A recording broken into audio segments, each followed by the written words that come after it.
Hello, hello, hello, ladies and gentlemen. Boom. Stories unleash legends. So we've got a beautiful special guest today, and her name is Lori Rowe. Now, if you don't know Lori, you should. She is a phenomenal woman that has gone through an incredible journey of life. And just to allow herself to come to this place now, where she's become this beautiful, powerful leader and speaker. She's a coach. She is the founder of Master the Way You Think, a powerful coach that guides women to develop a roadmap to their authentic femininity. Now that sounds powerful. If I was a girl, I'd be there. Lori, welcome. It's such a pleasure to have you here. Well, thanks for having me. I appreciate it. It's my pleasure. Now, we've been on a bit of a journey together, haven't we? Yes, we have. Yes, we have. We went through my program and uncovered a whole range of stories that really demonstrated the most powerful aspects of your life, your existence, and blew all of us away in the resilience that you have, the power and the passion that you were able to just give back to yourself and to your family. And the journey that we were on was so beautiful, and I certainly honor you in that experience. So thank you so much for being so truthful, so powerful in that journey. Well, thank you. I think when you first started working with me, I was still growing. I knew what I wanted to do, but we went on a journey that really dug deep. And the stories that I never really got to say out loud, I remembered them, but nobody really gives you the opportunity to speak. And being able to hear your story in your own words, it really just opens up a part of your brain that you've been ignoring. And it was very helpful because it really solidified who I'm hoping to help. There was a beautiful time that we shared together, and it was around your original claim that in a dialogue that we discovered that was recurring throughout, which was kind of hindering your ability to smash through to that next level. And part of that claim were words like blame and shame and guilt, and I didn't belong, and cut off and dumb. That was a moment where your dad had a heart attack. Yeah. And you were getting all of this projected onto you. And I think from memory, you were 11 years old.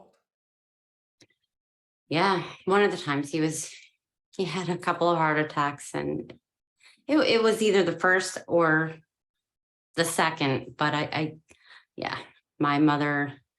I remember you telling me about that moment in the car as you were cruising along, and what your mum was saying to you at that point, and where that actually led to you. Could you tell us a little bit about that moment?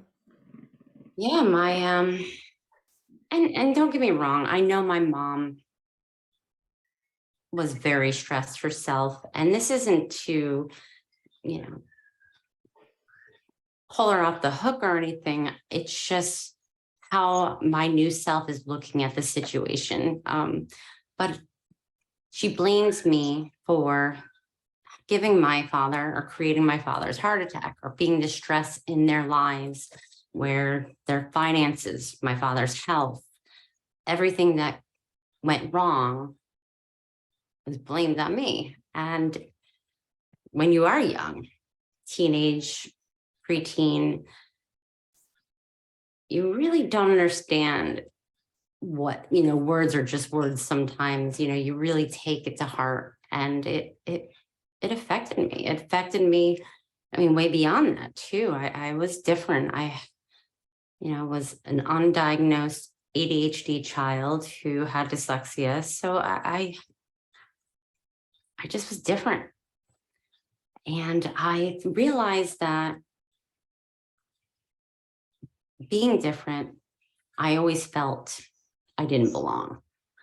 So when my mom threw this guilt on me, she was very good with guilt, especially Catholic guilt,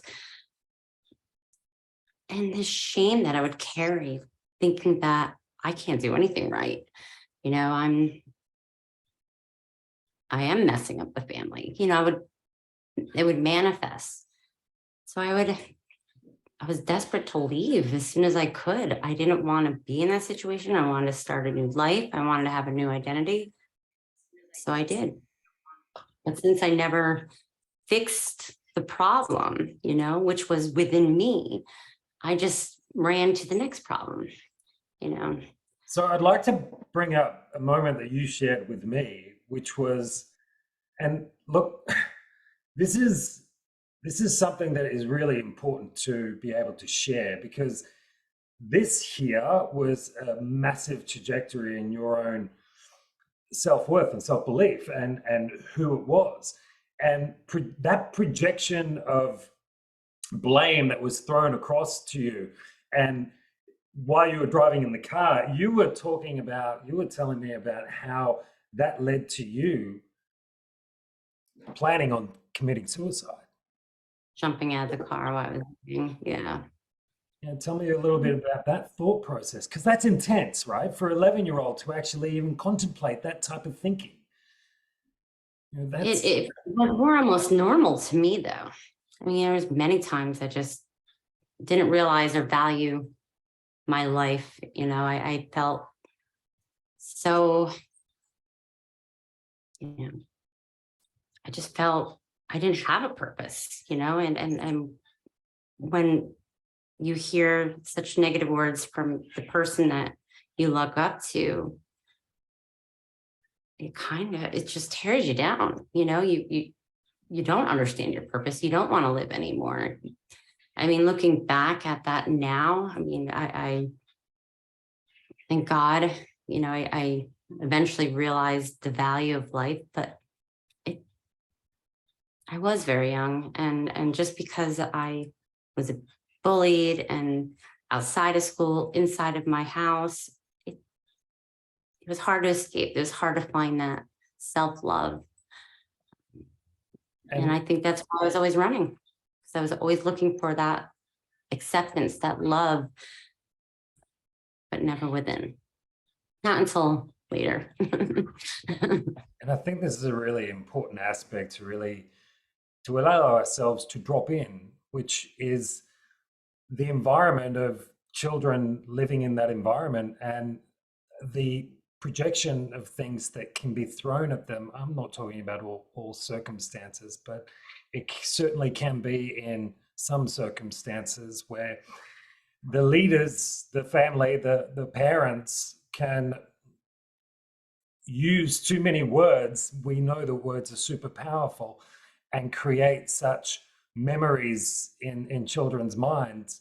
And that there of you just saying the words that you thought it was normal, because I had the same kind of thing.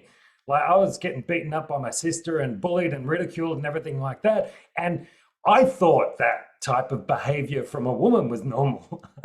Right?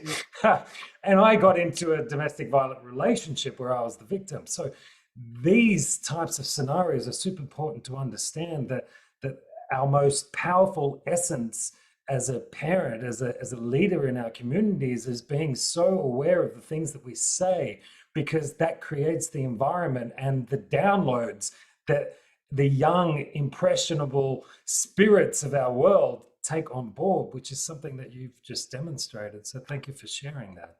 But there's something that I really want to highlight here, because there was such a leader in you. You were already born as a leader, and you were a swimming coach.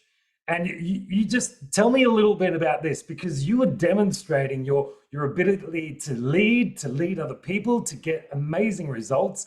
Tell me a little bit about that. Well, I started swimming when I was 5. I was kind of filling in for a child that never showed up, and it turned out that I really loved it. So I continued it all through school. I was team captain eventually. I made it to sectionals. I also eventually became a coach, and my team was originally in 7th place in the district, and I got them all the way up to 2nd. Um, I mean, I really loved swimming. I loved it. It was probably the thing that kept me in shape, which came in handy for later in my life.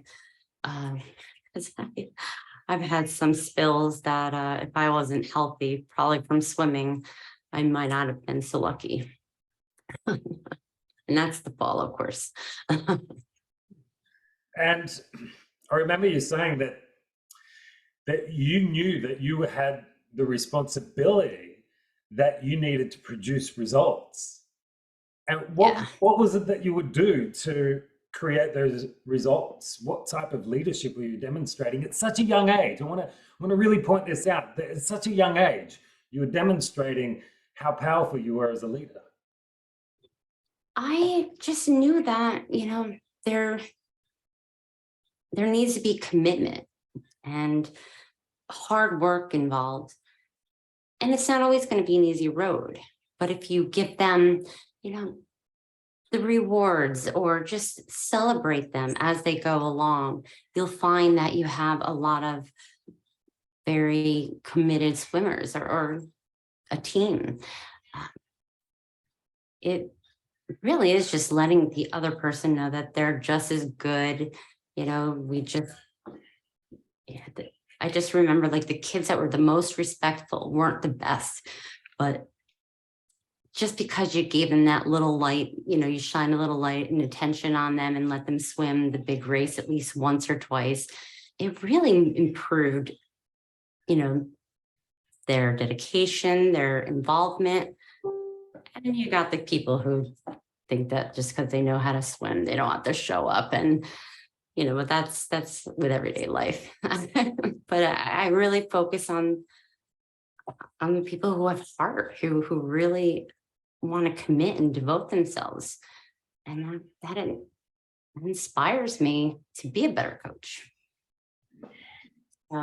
Tell me, how did it make you feel? I mean, everything that you were going through as a young child, and the thoughts of, moments there when you're 11 years old, and you're contemplating suicide, and you were leading these other people and getting them to, you could see that by certain nurturing aspects that you were able to raise their standard. So raise their love, raise their affection for themselves so they could get a better result for themselves. How did that make you feel? It made me feel really proud. I remember when I was giving the awards out at the end of the year, I mean, I hyperventilated, cried, because I was so proud of my team. And it was an amazing moment. And, it's funny, like I didn't have that encouragement growing up. I mean, on occasion, don't get me wrong, my parents weren't cold-hearted. They loved me and they showed and expressed me love. But like cheering me on, I don't know where I got that from. I think it just was something. I understand empathy. I understand what drives people and what doesn't, just from my own experiences. So it was developed based on how I felt. I treat people with respect based off of my experiences. And it was something I was good at. I had the right swimmer body frame at the time, and I was just good at it. Same with art. Art was more of a solo success. It wasn't something that I shared with anybody, and I think that's why I like doing my art, which I've also won awards in. But those are the two things that kept me going: swimming and art. Art, I got to express my feelings that I had bottled up. And then the swimming was the energy that I had to get rid of that was building up. And I wish I knew then what I know now, but I think I needed this whole experience to be where I am today. So there's no you know, everything happens for a reason or is meant to happen the way it is. So That is so true. Now, there's an aspect that, and I really want to point out that that's probably something that people don't know is your artistic ability. You're an amazing sketcher. I've seen some of your work and it's just absolutely glorious. And I really wanted to, I mean, from a creative to a creative, I just want to honor you for allowing yourself to express yourself. And I believe you're still sketching, is that right? yeah, I have started to get more into it again because I realize we should all like have a time to disconnect and be creative, whether it's something that is your hobby or just do something for yourself. So I started to do drawing and painting and sketching again.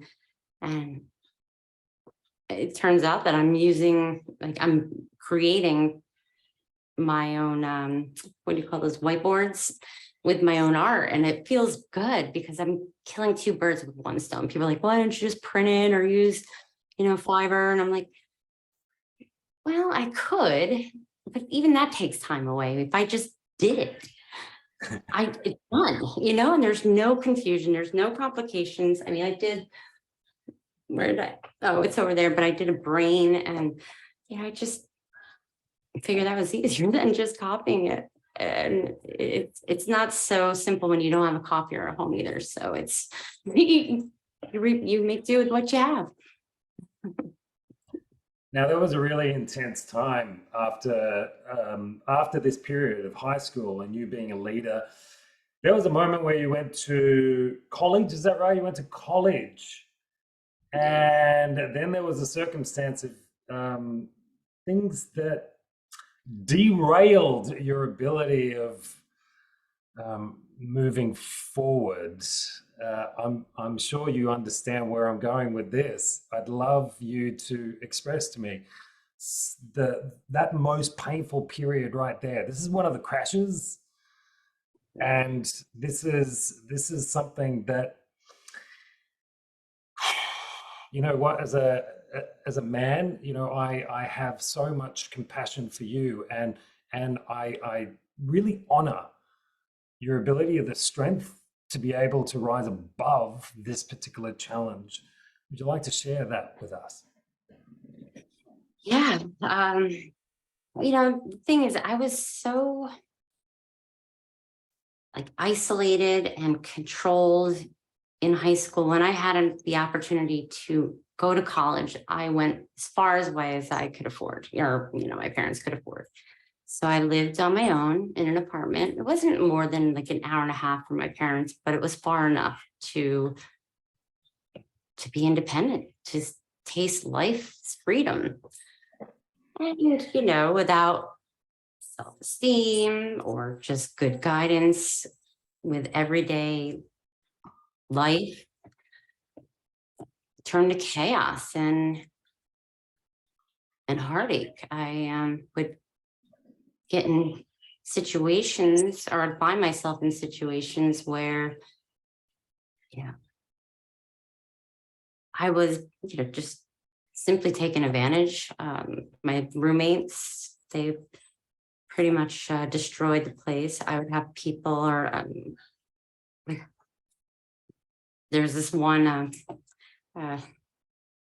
maybe I'll talk about that in a minute, but I'm in suspense here, Lori. I'm in suspense. the man, or the pizza boy who was in my college, came over and I was attacked and SA with blades, and it was it shook me up, and then I tried finding more acceptance, not that kind, but loving. And then I got involved with a guy who I thought did really like me. Then I got pregnant and I didn't know what to do.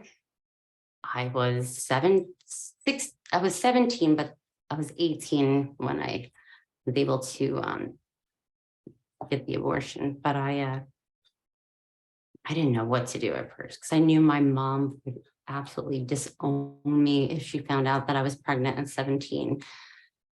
Also, I just knew I was not in a good place mentally, physically, to have a child. I didn't even, live life yet to know how to raise a child. So I made a decision. Um, it has weight, but I don't regret it. I had an abortion and I pretty much did it alone. Um, I did meet somebody who was my neighbor. I remember telling you, like, I would find these angels here and there that just would pop up at the darkest hour and just give me guidance or just comfort or kindness. And that always turned the situation around. So in this situation, I just had an abortion. My roommates were getting us evicted. My neighbor was like, I remember seeing you. You used to be full of sunshine. And now when I see you, there's a cloud over your head. It's like, you've got to get rid of these friends of yours. You could stay with me. So after we got evicted, I took him on, and he was a gentleman. He wasn't weird or creepy. He was straight up gentleman who showed me respect and kindness. And I was able to recover. I was able to recover from a lot of things. My experimentation with drugs, didn't get to go too far beyond to the point of addiction. The mentality of wanting to forget, sure, that was always there and still there for a while growing up. But, I didn't finish college. I moved back home. Of course, this was completely nobody knew about. Nobody in my family even knew I struggled or had problems. They just knew I didn't have great grades. By the way, that was hard too. When you have dyslexia and you take on so many courses at once and you think you can handle it, you're just asking for trouble. So I just wanted to get out. That was all college was to me, is just to get out. It wasn't for education. It wasn't really to pursue a dream. It was just escape and to get out. And then when I messed up or felt that I messed up there, I wanted to leave there and find another place I could lay low for a bit or change my identity. I did meet a guy who eventually, he was much older, and we ended up dating. He was 10 years older. He was super intelligent. He taught me a lot of the ways of thinking, positive motivation. And that was my introduction to that. I still didn't feel that I was capable of doing it on my own. I thought he was the one that I needed or was responsible for pulling me out of my mind or my own self. But, I had another adventure that I ended up getting complacent with the relationship, feeling trapped again. I ended up cheating on him, and then I ended up moving to California. So again, same kind of leaving my situation, feeling the guilt, feeling my own judgment, feeling that I failed. I never went to the next life or the next, life that I wanted to obtain with a clean conscience. I always left from one place to the next feeling heavy in my heart, or even heavier each place that I would attempt. And it just never really improved. It just got different and weirder or more dangerous and serious. There's something I really want to bring up, which is something that we brought up. And all these experiences that you were going through, you had mentioned that sex was something that you utilized as self-hatred. And I think this is a really powerful thing to bring up and really acknowledge, because some people can go through this type of thing, and from again, it's shutting down a very powerful aspect of whether a man or a woman, but it's shutting down a very powerful aspect of receiving, of that ability of looking at sex as a sacred place, rather than you went through a period where sex was self-hatred. So tell us about that. I mean, what was the thing that was going through your mind that really identified for you that sex was something that you were putting your own self through pain about? Well, I had a very young experience learning that sex is something that you don't naturally, like, some women don't give, it's taken. And, that was a part of my guilt. I was 15 and I went to Alabama, and my cousin used me she set me up so she could say that her husband cheated on her so she can divorce him. I didn't know that at the time. I went into it as a game. I was excited. I looked up to her so much. I would have been willing to make her happy, pleasing her, doing anything. So when she asked me if I could just kiss and warm up her husband and she would take over, I thought it was no big deal. But when it turned into something much more intimate, between him and I, which she immediately came off as being upset. She slapped him and left. I was just left there like, what did I do? What happened? How did this all happen? So I ran after her and I find her in the bathroom and she's laughing. I'm like, what is going on? She's like, it's not you. So I'm not mad at you. This isn't your fault. So just go back to bed. I'll smooth things out, just trying to like manipulate me into thinking that, this was a joke. And we never spoke about it after that. And she left for work early in the morning. This was like the next day. I was on the couch. And then he again took advantage of, my sexual, he raped me. And I couldn't talk about it. I didn't know how to talk about it, and when like a year later, about 2 years later, my cousin finally got the divorce, or was going to court for the divorce and family court. And that's where she revealed her lie or take of the situation, which was she found me in bed with her husband, which couldn't have been further from the truth. And I wasn't there to defend myself. I just received a phone call from my mom crying, wondering, what did I do? What did you do? What are you talking about? Is that okay? I just got a call from your Aunt Bobby. I know what you did in Alabama. And I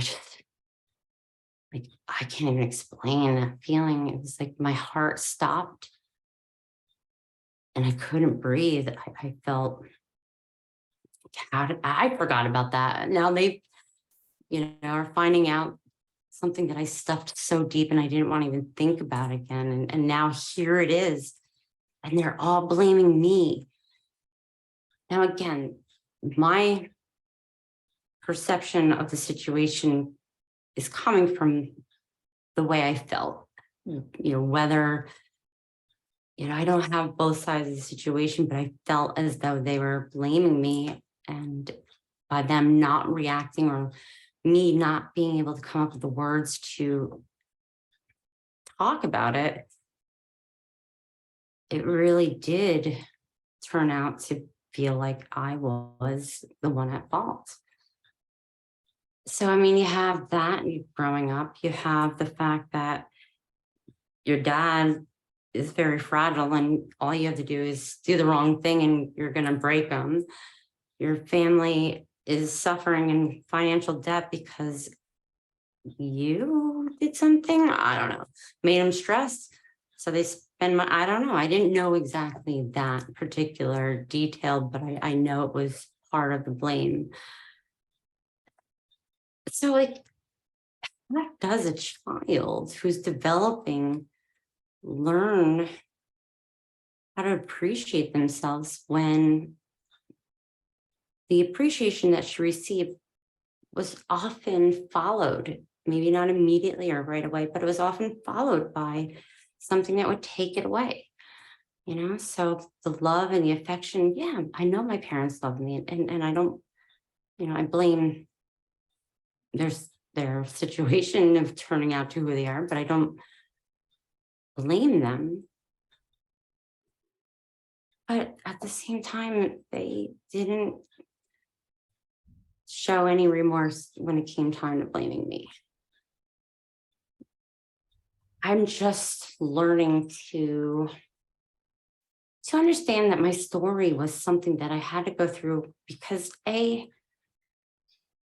mean, it did make me stronger, of course, but really it does open my, I can feel and sense when people are in pain because I've been there before, you know, and it's a gift. I think that it's valuable that I don't ever regret obtaining.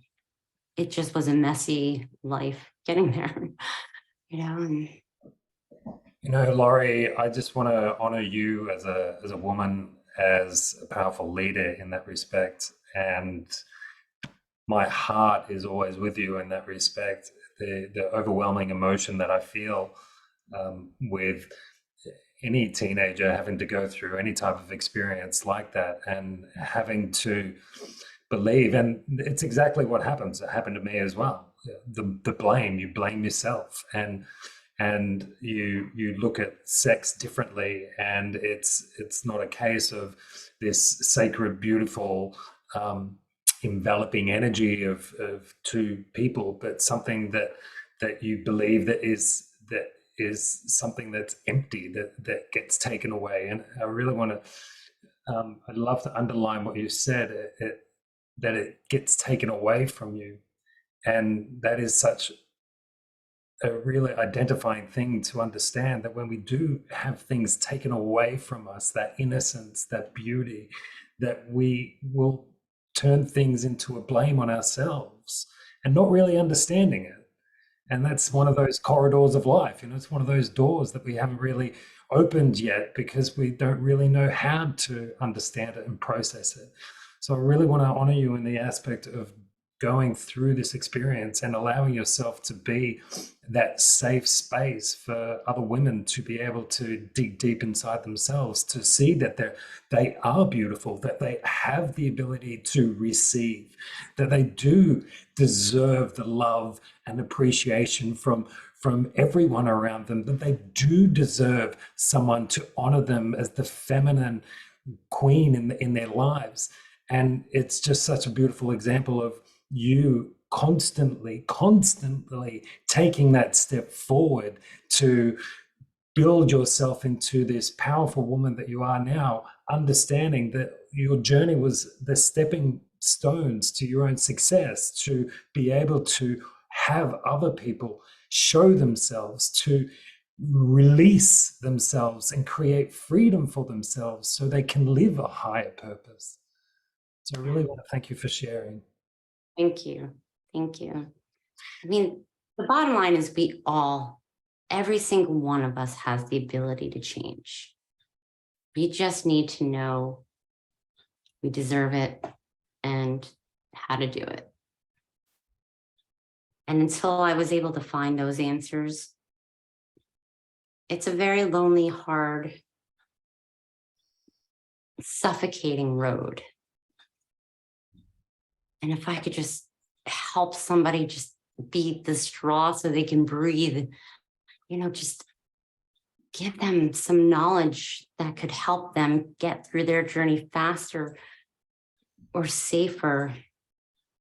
I mean, it's what my heart pulls me to. It's what I want to do. It's something that I think I was meant to do. And that's why I'm here. There was a scenario in your life that, you ended up getting married. You met that man and you got married. And I'd love to know, because I don't know about this, right? I'd love to know, what was the wedding day like? Like, what happened on the wedding day? Was it something that you were, 'cause, I mean, I know, like when I got married, it's about the feminine. It's about them being a queen for a day. It's about them having the light shine on them to show their beauty, their excellence in the journey of two people coming together. What was your experience like in this next phase of life? Well, it's still very early in the relationship. We started dating, but it wasn't more than 9 months before we got engaged. And it was less than a year when we got married. So there was a lot to still learn about each other. But neither of us were able to show our true colors in that short period of time. So it was beautiful. It was, I felt like I finally had a place in this world. My parents accepted me. My sister treated me like a sister. These were things that I craved my whole life. It's just to feel like an equal, an equivalent, and maybe that should have sent some red flags. Like, why am I marrying this guy? Am I marrying him because I truly, genuinely love him? Or am I doing it because it makes my parents happy? I feel connected. I ignored the warning signs. I pride myself on my intuition, or had a very strong intuition prior to that marriage. And there was just something biting me in the back of my brain telling me this is not good. There's something wrong with him. It was one night he blacked out. This was like when we were still dating, and he bent my finger to the point of almost breaking it. And he was mad. He wasn't joking, or he genuinely was mad. And I just kind of forgot about that, or I try to forget about that and just say, oh, we all have bad days, But on my wedding day, I remembered, am I doing the right thing? Well, it's too late now, Lori. You can't back out. People are forced to marry people all the time. You'll eventually truly, genuinely love him. I mean, I had love for him, but I don't think I was in love with him. And then I right away, we got pregnant.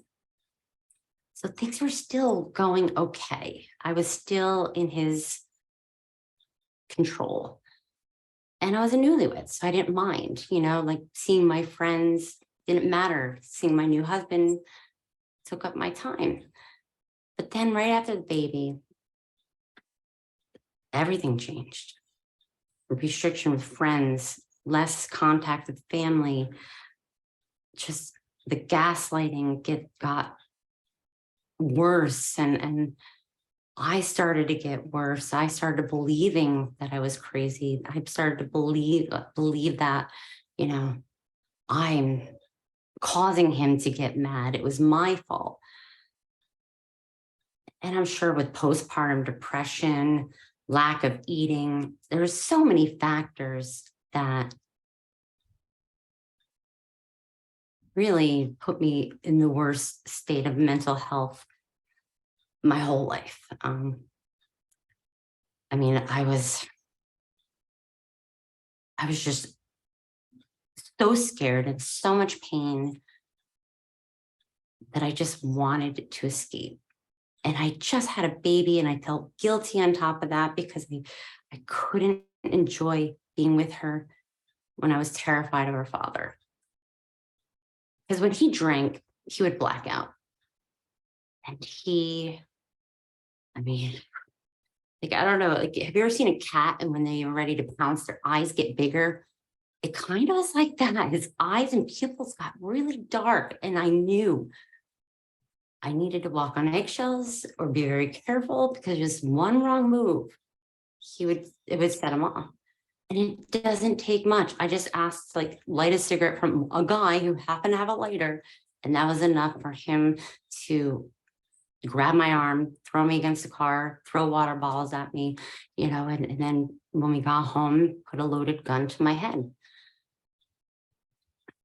So when people say, uh, it might be easier to hear on the outside, but when you're stuck inside of it, it's such a different dynamic. My mom would say, like, suck it up.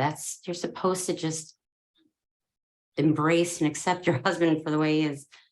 I'm like, really? You're telling me to put myself in danger just when he has a drink and suck it up? I'm like, why doesn't this make sense? And I knew what made sense. I knew I wasn't crazy. But the more I tried to lash out or explain or justify, it just made me worse, made me look worse. And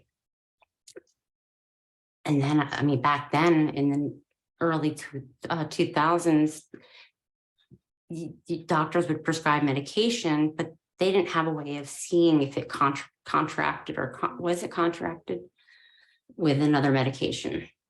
So I was taking, like, Ativan, is that like the Valium, and a painkiller because I had endometriosis and anxiety.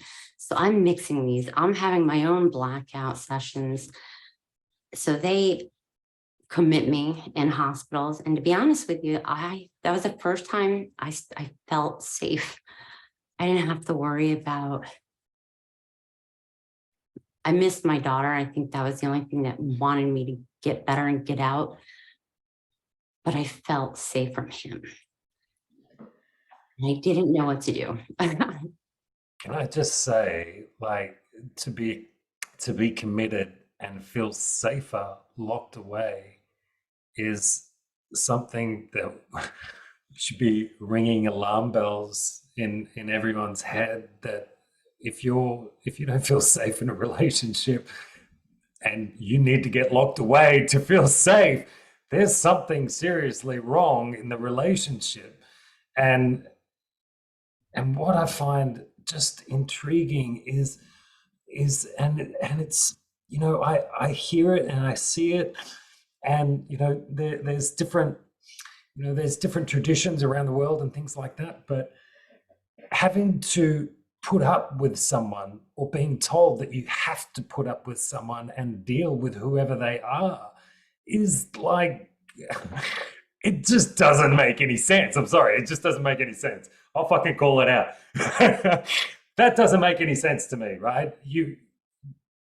Our ability to give strength to our children to make decisions that they can be in their own safe place, that they can make a decision that they are in a safe place, is the most fundamental aspect of what it is that we need to shove into children's minds, that they must feel safe all the time. It's a necessity.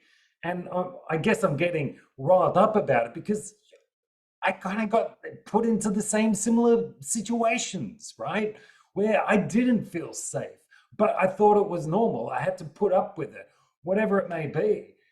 But it's not fair, it's not right, and it's not the way that we should be having any child think that that's normal. This led into, for you, what has been, I think what's been 10 or 11 years now, right? More. Yeah, it's like almost 15 years now. Oh, wow, 15 years. Wow. So this has led into a moment, a scene at, at your ex-husband's place where he manipulated the system to put you through pain deliberately. I would assume so. I don't think it just happened.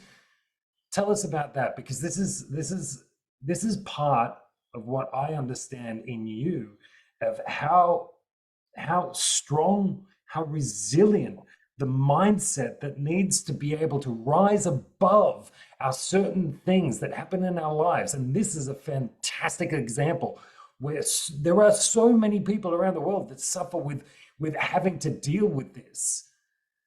Tell me about that scene where you went back to your ex-husband's house because of what your daughter had said about his partner at the time.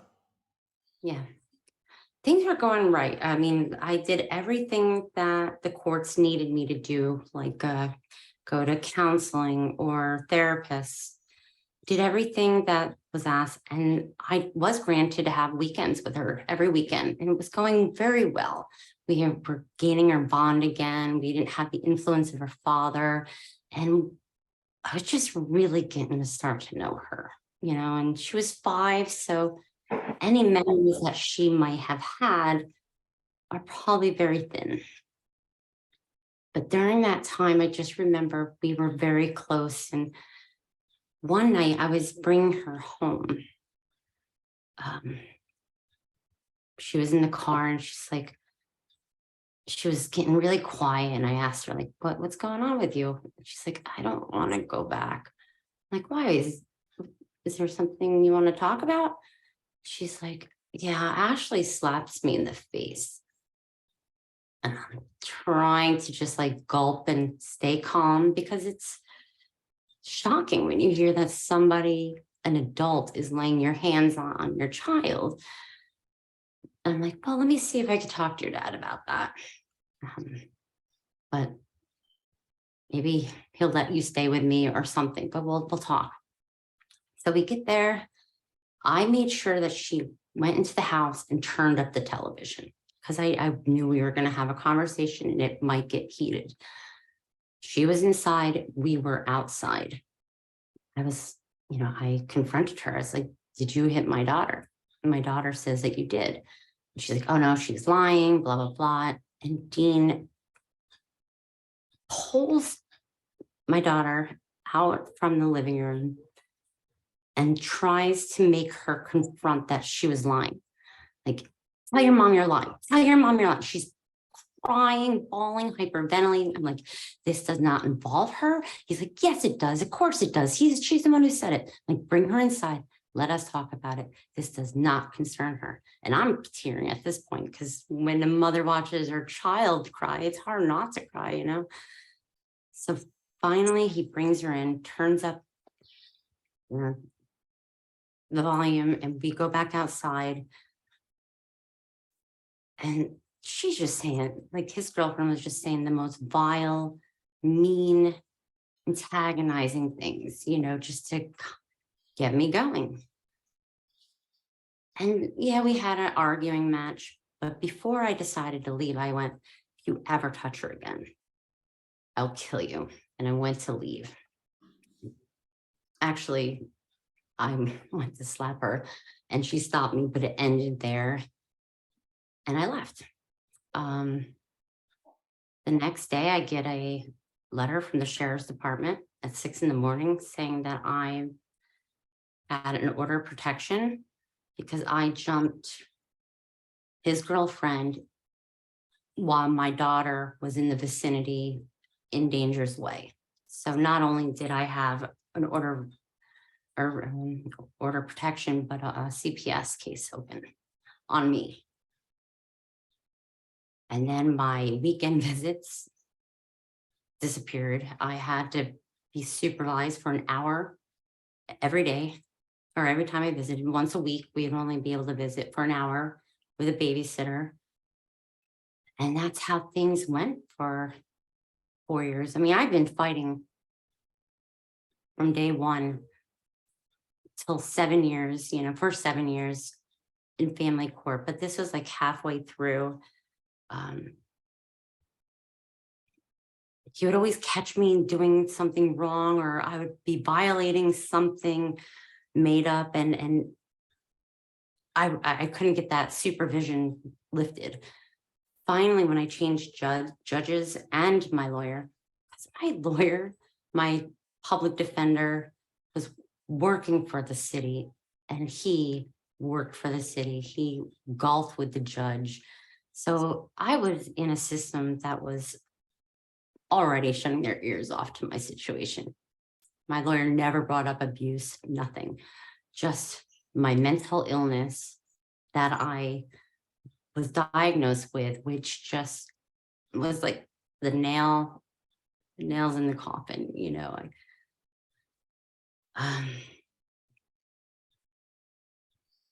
So yeah, I was diagnosed with bipolar syndrome, which I don't have. But I didn't know better at the time. I just accepted the diagnosis because I didn't know better. And I did think I was crazy with something. Something was wrong. I didn't feel right. I didn't feel in control of my emotions. So, but boy. Can I just interrupt for a second, Laurie? This is really important for everyone to really understand that, the diagnosis, the labels of things, when when we listen to your story, when we hear the journey that you've been on and the emotional aspect of everything that's going on in your own body, in your own mind, it's enough to drive anyone crazy. Don't get me wrong. No wonder I'm high strung. Right? It's intense. And of course, you're going to have some sort of aspects of you're possibly this, you're possibly that, because you've got all of these hidden emotions, right? And that's part of this is part of the journeys that we both facilitate for other people, is being able to discover and release and identify and see the brilliance in your journey, see the brilliance in your own life, see the golden joy that you're always born to be in your soul, and the fulfillment of who you are. It's the circumstances that happen to us that can create such dynamic, what's the word I'm looking for? Such dynamic strings and cables and chains that can derail us in so many different aspects to be able to create our best version, to be able to break through the barriers, to be able to facilitate our life in a place of joy and love. And that's what we first came here as. When we were first born into this world, we were born in a state of love and joy. That's the true spirit, the true soul. And I just wanted to bring that up because, and also there's a few people watching, and I just want to quickly say hello to Susan and Lisa and Sharon and Brendan. Brenda is on there. Michael's just joined, so great to have you all here. And we'll go back over and have a look at your comments after this. And so it's really like, parental alienation is really tough. It is emotionally tough. It is exhausting. It is psychologically tough. And you can, and I'm talking about this because, I dealt with this too. It creates a whole dynamic in what it is that you believe about your own self. And it can be crushing, and it can sabotage every ounce of success that you have in your life, the connections in relationships, until you really are able to connect back to that heart and feel like you're in a safe place where you can share, where you can allow those things to escape from you and see the lessons that are involved and why they were there and how they were there to build you into this next version, because that's what you've created, this beautiful next version of your own self. And these elements are just beautiful hallmarks in the resilience of understanding, of not allowing, right, not allowing yourself to suicide, not allowing yourself to go off the bender and become an addict of some sort, right? I mean, these are things that do happen in our society, right? And it's hard. It's not easy. It's really hard. And it's just beautiful to see you and your growth. And it's such a fantastic image of a woman that is stepping more and more into the power of her femininity, of her structure, of what's important in her purpose. So really, really want to honor that experience that you've been going through and continue, I believe, to go through. And it's still part of the journey, right?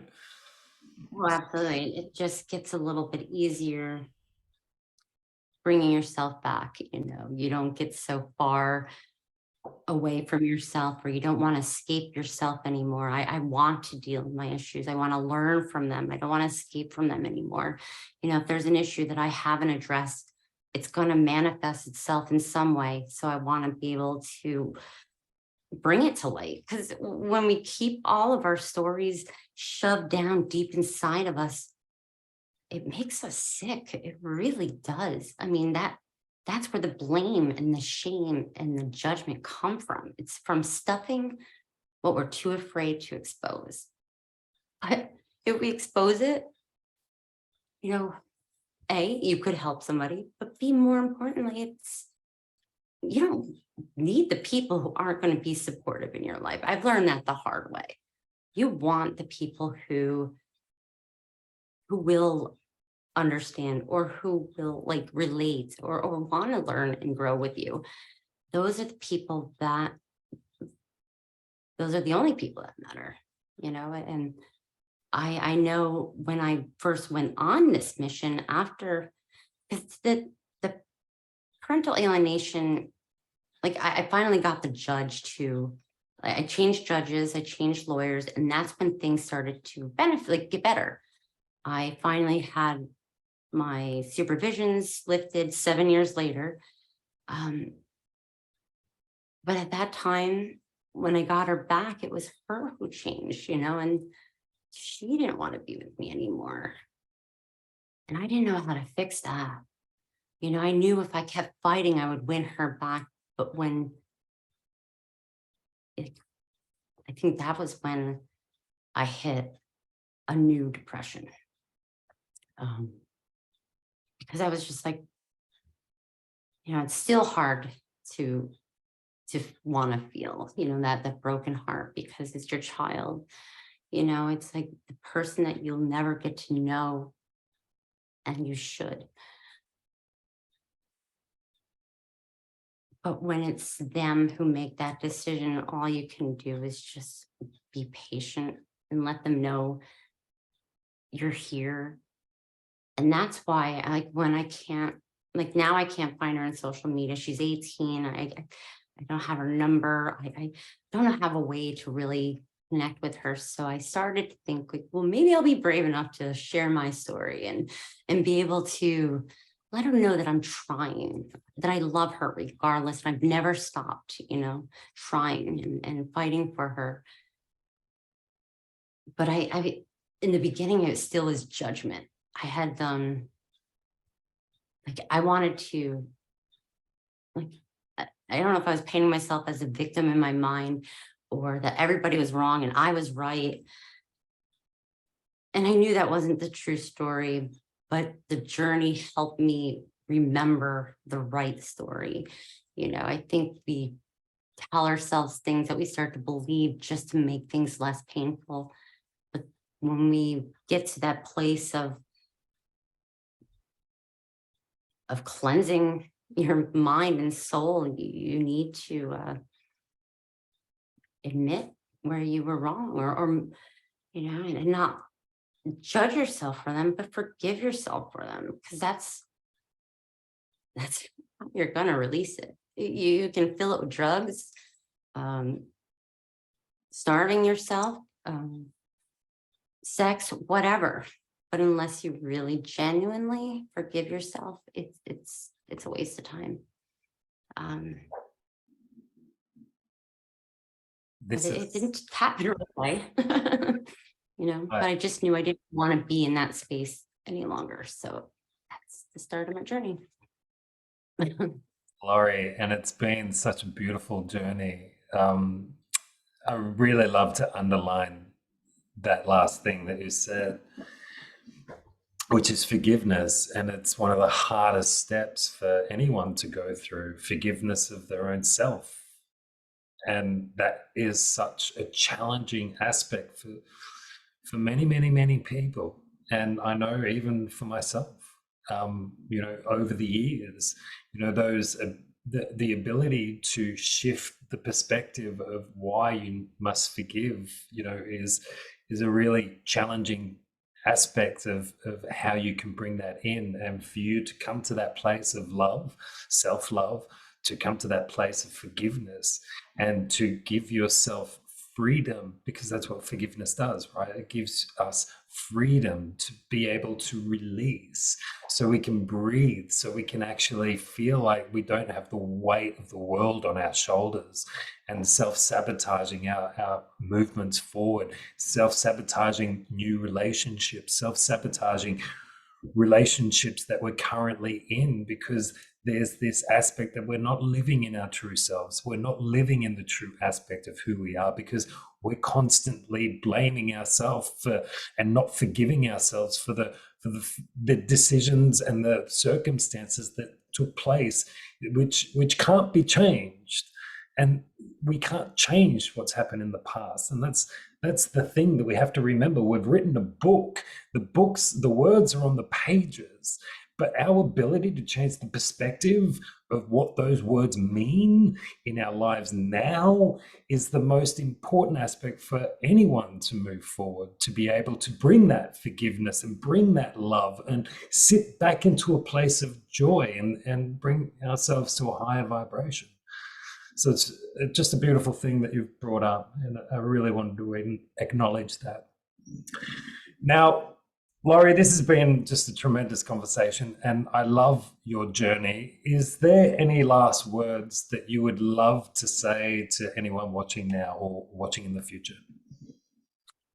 Yeah, I think in life we have two choices. We can carry the weight of the world, the shame, self-hatred, negative self-talk, or we can acknowledge it instead of stuffing it, nurture it, love it, because our shame is still part of us. We can't just ignore it and throw it away in the past. It needs to be acknowledged, and it needs to be loved just as much as all the good stuff you did. You still need to love who you are for all the bad. And until, love all of us, life will find a way of sneaking up and trying to take you down. And resilience is through self-kindness and self-love. You can't be a partner without it. You can't be a parent without it. It's something that is a necessity if you want to be the best you can be. So yeah. Amazing, Laurie. Thank you so much. Now, you've got something really exciting coming up. On May 9th, 10th, and the 11th, you've got a challenge coming up, and it's Master the Way You Think and Overcome Anything. So this is super exciting. If you want to get involved, please get in touch with Laurie. I'm sure it's going to be an epic event. And I just want to celebrate you, Laurie. Thank you so much for being here. You're an exceptional woman with an exceptional journey, and certainly a light for many people, many women that want to step back into their purpose of femininity. So thank you again. My pleasure. And thank you for helping. Oops. Sorry about that. My battery was telling me. I just wanted to thank you for sharing a big part of that journey with me and helping me find all those little dark spaces of blame that I kept shoving because I didn't see it anymore. I didn't want to see it. It was extremely helpful that you helped me see that. So thank you. Thank you, Lori. I truly appreciate that. Thank you. Sending my love to you, sending my love to everyone else that's watching. Stories create legends, and that's exactly what we do here. We discover the legend that you were always born to be. We'll be back soon with a couple of more guests coming up at some point. I'll let you know about that. Lori, have an amazing challenge. Wishing you all the best. All the women out there, sending all my love for the powerful versions that you are becoming today. And know that you have a greater impact coming in this world than I ever believed. And you are the keys to this world's success and to this next phase. So sending all my love and appreciation to every female on this planet. Take care, everyone. We'll speak to you soon. Bye.